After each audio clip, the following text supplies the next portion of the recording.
De volta à Terra, tudo parecia ir muito bem, quando de repente uma chamada de emergência da Ayla anuncia um incidente catastrófico em uma cidade onde havia uma estátua sobre construção. As leituras não mentiam. Sigma era o responsável por tudo aquilo. Ambos X e Zero são enviados para investigar. Era um pesadelo. Poucos meses atrás estavam arriscando a vida no espaço, agora descobrem que toda a luta não serviu de nada e Sigma ainda estava plenamente vivo. E pensar que tudo havia começado com uma rebelião.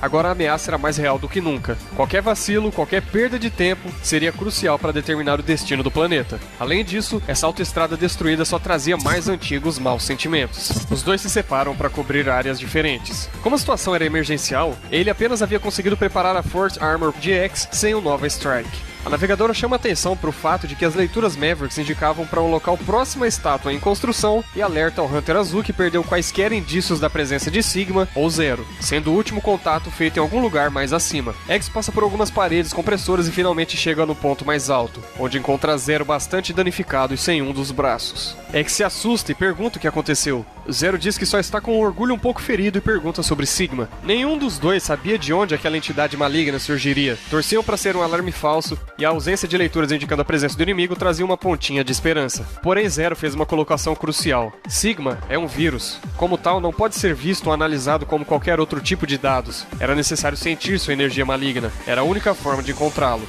X entende e pede para que seu amigo volte para a base e tenha seus devidos reparos. Zero entende e diz que vai se retirar assim que terminar de checar os arredores, porém nem para isso ele teve tempo. Absolutamente do nada, a estátua começa a colapsar e do meio da explosão surge um rosto familiar. O maldito Sigma.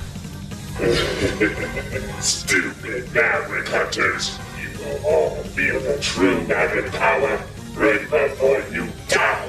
Aquilo sim era um pesadelo, ver que o puro mal ainda estava vivo e bem na frente deles, prometendo fazê-los sentir o verdadeiro poder de um Maverick antes de finalmente morrerem. A luta ocorre entre X e Sigma, já que os danos sofridos por Zero o impedem de tomar a frente na batalha. Após muito sufoco, X explode a cabeça de seu antigo comandante, mas para sua surpresa era exatamente o que ele esperava. Dentro dessa cabeça mecânica estava uma quantidade enorme de vírus só esperando essa explosão para poder se espalhar por todo o planeta. A situação não era nada boa. Em pouco tempo toda a Terra possuía traços do vírus. O primeiro a entender a situação é Zero, ao comentar que o vilão perdeu de propósito. Os dois deviam sumir dali o mais rápido possível. Ele e a Liga preocupada com a integridade física dos colegas, e Signas toma o controle da situação, trazendo a terrível notícia de que toda a Terra já estava coberta pelo vírus, instaurando pânico entre reploides de todos os lugares e ordena retornarem para a base imediatamente. A situação era pior do que qualquer um podia imaginar. O vírus, além de ter um vasto alcance, estava infectando não apenas máquinas, mas também seres humanos, e não parava por aí. De algum modo, a maior colônia espacial em órbita,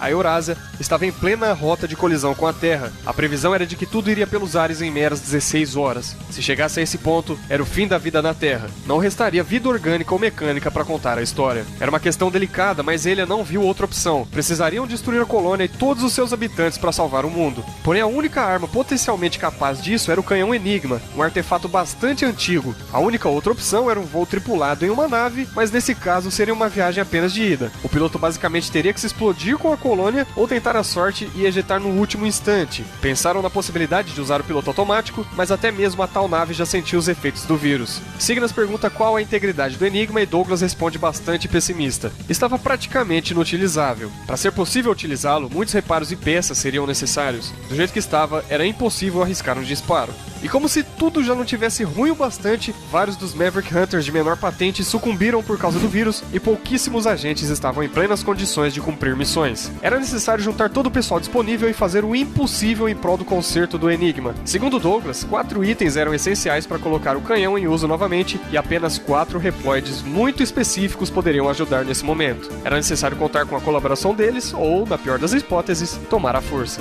O primeiro item era extremamente raro e provavelmente só seria encontrado nas mãos de algum mercenário do mercado negro de armas, o oricalco. Apesar desse item ser conhecido como Crystal Ball, ou bola de cristal na tradução americana, a versão japonesa menciona o tal item como oricalco, que segundo a mitologia grega seria um metal extremamente raro, com brilho semelhante ao do fogo, existente somente na cidade perdida de Atlântida. De qualquer forma, apenas um cara poderia ter esse negócio, o traficante de armas Crescent Grizzly, cuja localização mais provável era uma base abandonada na Rússia.